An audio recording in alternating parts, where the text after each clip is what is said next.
শ্যামনগর হল পশ্চিমবঙ্গের উত্তর 24 পরগনা জেলার একটি গুরুত্বপূর্ণ শহর। শহরটি রাজ্য রাজধানী থেকে মাত্র 30 কিমি দূরে হুগলি নদীর পূর্ব তীরে অবস্থিত। শ্যামনগর নামকরণের পিছনে সঠিক কারণ খুঁজে পাওয়া যায় না। পুরানো কাহিনী বা নথিপত্রে শ্যামনগর নামে কোনো গ্রাম বা মৌজার উল্লেখ পাওয়া যায় না। শ্যামনগরের প্রাচীন নাম ছিল মুলাজোড়। 1859 শ্যামনগর রেল স্টেশন প্রতিষ্ঠার পর থেকে শ্যামনগর নামটি জনপ্রিয় হয়। Good morning from Shyamnagar with Shyamsundar. সি ব্লগের একটা নতুন ভিডিওতে আপনাদেরকে আবার শুভেচ্ছা। বর্ধমান রাজপরিবার 1740 খ্রিস্টাব্দের কিছু পরে বর্গী আক্রমণের সময় শ্যামনগরের কাউগাছি অঞ্চলে কিছুদিন আত্মগোপন করেছিলেন। তারাই সঙ্গে করে তাদের পারিবারিক বিগ্রহ শ্যাম কিশোরকে নিয়ে এসেছিলেন, কিন্তু ফিরে যাওয়ার সময় শ্যাম কিশোরকে আর নিয়ে যাননি এবং মনে করা হয় এই শ্যাম কিশোরের নাম থেকেই এই অঞ্চলের নাম শ্যামনগর। আজকে আমি এসেছি উত্তর 24 পরগনা জেলার ছোট্ট একটা জনপদ শ্যামনগর। এই শ্যামনগরে বেশ কয়েকটি দর্শনীয় স্থান আছে, যেমন এখানকার ব্রহ্মময়ী কালী মন্দির, জয় কৃষ্ণ সাধন আশ্রম এবং একটি বৌদ্ধ বিহার। এই সবই এই ভিডিওর মাধ্যমে আপনাদের সামনে তুলে ধরব। এবারে বলি, আপনারা শ্যামনগর যাবেন কিভাবে। কলকাতার দিক থেকে শ্যামনগর যেতে চাইলে শিয়ালদহ থেকে নৈহাটিগামী যে কোনো লোকাল ট্রেনে করে শ্যামনগরে চলে আসতে পারেন। এছাড়াও আপনি যদি কৃষ্ণনগরের দিক থেকে আসেন তাহলে শিয়ালদহগামী যে কোনো লোকাল ট্রেনে করে শ্যামনগরে চলে আসতে পারেন। আবার আপনারা যদি ব্যান্ডেলের দিক থেকে আসেন তাহলে ব্যান্ডেল স্টেশন থেকে লোকাল ট্রেন ধরে নৈহাটি হয়ে শ্যামনগরে চলে আসতে পারেন। আজকে আমার প্রথম গন্তব্য শ্যামনগরের ব্রহ্মময়ী কালী মন্দির। শ্যামনগরে এসে 1 নম্বর প্ল্যাটফর্মের টিকিট কাউন্টার দিয়ে বাইরে বের হলেই জাস্ট সেখান থেকে 2 থেকে 3 মিনিট হাঁটলেই পড়বে শ্যামনগরের ব্রহ্মময়ী কালী মন্দির। শ্যামনগরের এই ব্রহ্মময়ী কালী মন্দির খুব জাগ্রত একটা মন্দির। এই মন্দিরকে কেন্দ্র করে বহু অলৌকিক গল্পকথাও প্রচলিত আছে। তো চলুন আমার প্রথম গন্তব্যস্থলে আজকে যাওয়া যাক। এটা 1 নম্বর প্ল্যাটফর্মের টিকিট কাউন্টার, আর ঠিক তার বিপরীত দিকে রাস্তা দিয়ে 2 মিনিট হেঁটে গেলেই পড়বে ব্রহ্মময়ী কালী মন্দির। মন্দিরে ঢোকার আগেই দেখতে পাবেন অজস্র ডালার দোকান। ব্রহ্মময়ী মন্দির দর্শনের পূর্বে এই রাধাকৃষ্ণ মন্দিরটি প্রথম দর্শন করলাম। দুটি মন্দিরই একসঙ্গে সংযুক্ত। মন্দিরের বাহ্যিক রূপটা অসাধারণ। পিছনের সবচেয়ে ওই উঁচু মন্দিরটি ব্রহ্মময়ী কালী মন্দির। তবে মন্দিরের ভিতরে বিগ্রহর কোনো ছবি তোলা যাবে না, এই জন্য বিগ্রহ আমি আপনাদেরকে দেখাতে পারবো না। এই বিগ্রহ দেখতে হলে আপনাদেরকে সশরীরে এসেই দর্শন করতে হবে। ব্রহ্মময়ী মন্দির চত্বরে আমি প্রবেশ করলাম। সামনেই রয়েছে মায়ের মন্দির। ক্যামেরায় দেখতে পাচ্ছেন ব্রহ্মময়ী মায়ের প্রধান মন্দির। মূল মন্দিরের 2 দিকে 6টা করে 12টা শিব মন্দির আছে। এখানকার 12টা শিব মন্দিরে 12টা শিবলিঙ্গ আছে। ব্রহ্মময়ী কালী মন্দিরে কালী মায়ের কোষ্ঠী পাথরের একটি মূর্তি আছে, বাট সরি টু সে সেই মূর্তি দেখানো যাবে না, কারণ ভিতরে ছবি তোলা বা ভিডিও করা কঠিন এবং কঠোরভাবে নিষিদ্ধ। দ্বাদশ শিব মন্দিরের মধ্যে 10টা শিব মন্দিরের চূড়া 8 চালা বিশিষ্ট, কিন্তু 2 ধারে 2টি মন্দির পঞ্চরত্ন বিশিষ্ট। যেমন এই মন্দিরটা দেখুন, 5টি চূড়া বিশিষ্ট একটি পঞ্চরত্ন মন্দির। এই ব্রহ্মময়ী কালী মন্দিরটি প্রতিষ্ঠা করেন প্রিন্স দ্বারকানাথ ঠাকুরের ভাই এবং কলকাতার পাথরিয়া ঘাটার জমিদার গোপীমোহন ঠাকুর। গোপীমোহন ঠাকুরের জীবনে এক অলৌকিক ঘটনা ঘটে। সেই ঘটনার পর 1809 খ্রিস্টাব্দে এক বৈশাখী পূর্ণিমাতে এই মন্দির তিনি প্রতিষ্ঠা করেন। গোপীমোহন ঠাকুরের 6 জন পুত্র এবং একজন কন্যা সন্তান ছিলেন। তার কন্যার নাম ছিল ব্রহ্মময়ী।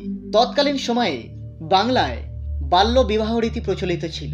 সেই রীতি অনুযায়ী মাত্র 8 বছর বয়সে ব্রহ্মময়ীর বিবাহ ঠিক হয়।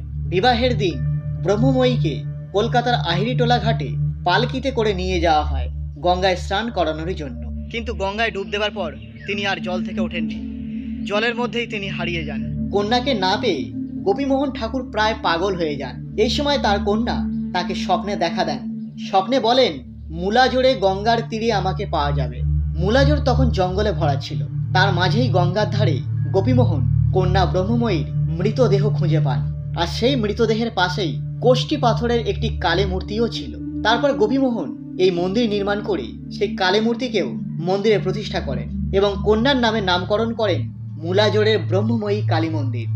কি আশ্চর্য ঘটনা, তাই না? এই ব্রহ্মময়ী কালী মন্দির সম্পর্কে আরও একটি অলৌকিক গল্প প্রচলিত আছে। সেটাও শুনুন। একবার সাধক রামপ্রসাদ সেন গঙ্গায় নৌকা চেপে গান গাইতে গাইতে তার বাড়ি হালি শহরে যাচ্ছিলেন। মা ব্রহ্মময়ী তখন বলেন, রামপ্রসাদ, আমাকে গান শোনাবি? রামপ্রসাদ তখন বলেন, আমার এখন দাঁড়াবার সময় নেই, তুমি গান শুনতে চাইলে আমার সঙ্গে এসো। তখন ব্রহ্মময়ী মায়ের মুখ দক্ষিণ দুয়ারি ছিল, কিন্তু মা ব্রহ্মময়ী সাধক রামপ্রসাদের গান শোনার জন্য এতটাই উদ্গ্রীব ছিলেন যে তিনি তার মুখ দক্ষিণ দিক থেকে পশ্চিম দিকে করে নেন। সেই থেকে এখানকার মায়ের মূর্তি পশ্চিম দুয়ারি। এখানকার মা পশ্চিম দিকে মুখ করেই অবস্থান করে। সাধারণত হিন্দু ধর্মের কোনো মন্দির পশ্চিম দুয়ারি হয় না, কিন্তু এটা ব্যতিক্রম। বর্তমানে আমাদের পশ্চিমবঙ্গে যত কালী মন্দির আছে তার মধ্যে একটি বিখ্যাত কালী মন্দির দক্ষিণেশ্বরে কালী মন্দির। এই দক্ষিণেশ্বরে কালী মন্দির যিনি প্রতিষ্ঠা করেছিলেন তিনি রানী রাসমণি।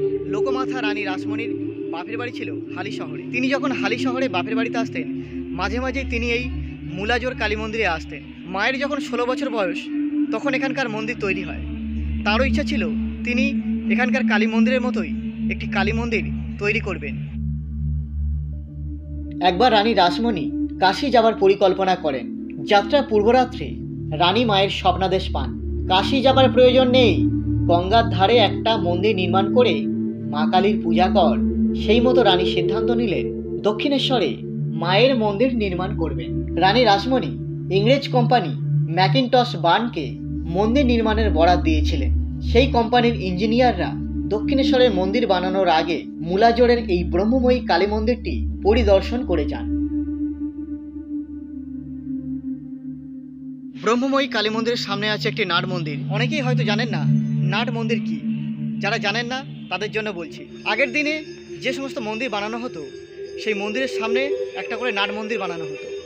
এই নাট মন্দিরে যে সমস্ত যাত্রী সকল বা পুণ্যার্থী আসতেন তারা বসে বিশ্রাম নিতে পারতেন, এবং এই নাট মন্দিরের ওপরে সেই যুগে বিভিন্ন সাংস্কৃতিক অনুষ্ঠান হতো।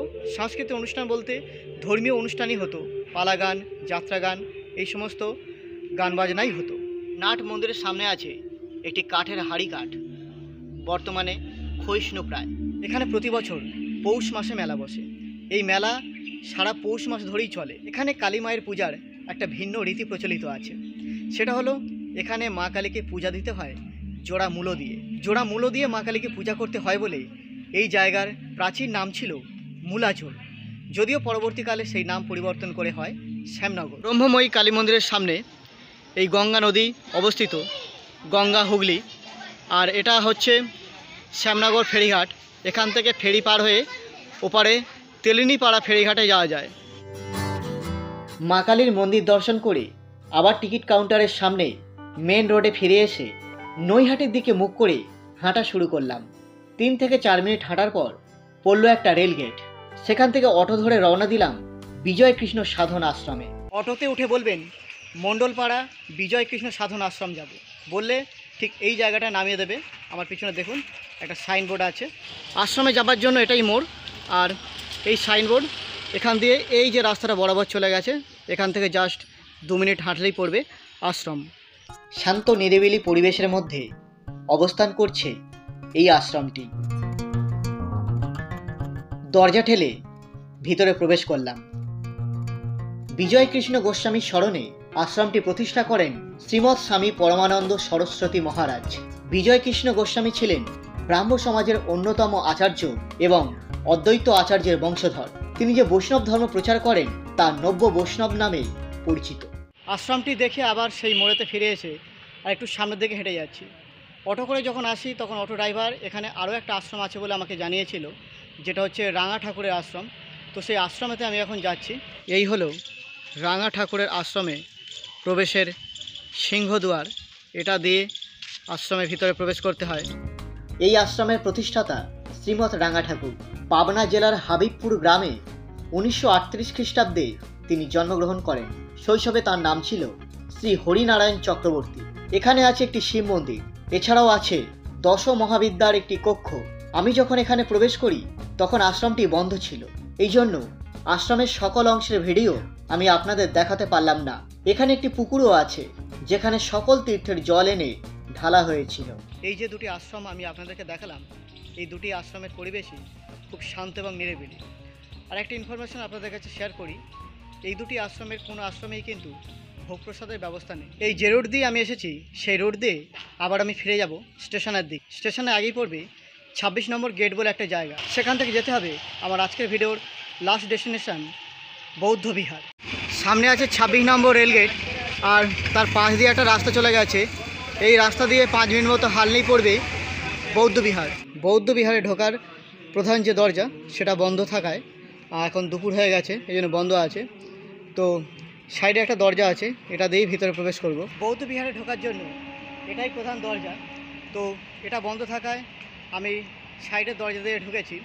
আপনারা যখন আসবেন যদি এখানকার প্রধান দরজা বন্ধ থাকে তাহলে চিন্তা করবেন না, সাইড দিয়ে একটা রাস্তা আছে সেটা দিয়ে এখানে প্রবেশ করতে পারেন। এন্ট্রি পয়েন্ট দিয়ে ঢোকার পরে সামনে দেখতে পাবেন এরকম হিউজ আকৃতির একটি গৌতম বুদ্ধের মূর্তি, আর এটা হচ্ছে বৌদ্ধ মন্দির, আর উপরের চূড়া হচ্ছে প্যাগোডা আকৃতির। ডান দিকেই পড়বে একটা ছোট্ট মন্দির, যেখানে মন্দিরে উপবেশন আছে গৌতম বুদ্ধ। তারপরেই রয়েছে এরকম গৌতম বুদ্ধের একটা শায়িত অবস্থায় মূর্তি, একটা বেশ বড় হিউজ আকৃতির, প্রায় 20 ফুটেরও বেশি হবে এরকম আকৃতির একটি গৌতম বুদ্ধের মূর্তি শায়িত অবস্থা এখানে রাখা আছে। গৌতম বুদ্ধের শায়িত মূর্তির পাশে এরকম আরও একটা মূর্তি আছে গৌতম বুদ্ধের, যেখানে গৌতম বুদ্ধ তার শিষ্যদেরকে এখানে পরম জ্ঞান পরম তত্ত্ব দান করছেন। আর এখানে 5 জন শিষ্য রয়েছে উপবেশন করে হাত জড়ো করে গৌতম বুদ্ধের দিকে। বৌদ্ধ বিহারের ভিতরের অংশটা বেশ দারুণ। ভগবান বুদ্ধের ছোট ছোট বিহার নির্মাণ করা আছে, এই সবগুলি আমি আপনাদের দেখাবো। গৌতম বুদ্ধকে সেটার বিশ্ববাসীকে নতুন করে বলার অপেক্ষা রাখে না, তিনি বৌদ্ধ ধর্মের প্রবর্তক। খ্রিস্টপূর্ব 6ষ্ঠ শতাব্দীতে ভারতবর্ষে যখন হিন্দু ধর্মে গোঁড়ামি এবং কুসংস্কার ভরে গেছিল, ঠিক সেখান থেকে প্রতিবাদী ধর্ম হিসাবে একাধিক ধর্মের সৃষ্টি হয়। তার মধ্যে অন্যতম ছিল এই বৌদ্ধ ধর্ম। আর এই বৌদ্ধ ধর্ম যিনি প্রচার করেছিলেন তিনি গৌতম বুদ্ধ, এবং তার ধর্মগ্রন্থের নাম ত্রিপিটক। এটি এখানকার প্রধান বৌদ্ধ বিহার। উপরে গৌতম বুদ্ধের একটি মূর্তি বসানো আছে। আমি এখন বৌদ্ধ বিহারের ভিতরে প্রবেশ করেছি। চারদিকটা দেখুন, খুব সুন্দর একটা শান্তশিষ্ট পরিবেশ, চারিদিকটা মার্বেল পাতা আছে। বৌদ্ধ বিহারের মধ্যে গৌতম বুদ্ধের 3টে মূর্তি আছে, এটা মাঝখানের মূর্তি, আর এই মূর্তির ডান দিকে এবং বাঁ দিকে 2টি সোনালী বর্ণের গৌতম বুদ্ধের মূর্তি আছে। এই মূর্তিটি আছে বাঁ দিকে সোনালী বর্ণের একটা মূর্তি, আর ডান দিকের মূর্তিটিও সোনালী বর্ণের মূর্তি। অসাধারণ মূর্তি। শ্যামনগরের এই জায়গাটিকে এক টুকরো সিকিম বললে ভুল হবে না। সিকিমে আছে গৌতম বুদ্ধের 130 ফুট একটি মূর্তি, তবে এখানে যে মূর্তিটি আছে তা প্রায় 30 ফুটের কাছাকাছি। ভগবান বুদ্ধের জীবনের নানা কাহিনী এখানে ছোট ছোট বিহার করে, বিহারের মধ্যে সেই সমস্ত কাহিনীর রেপ্লিকা করে তুলে ধরা হয়েছে।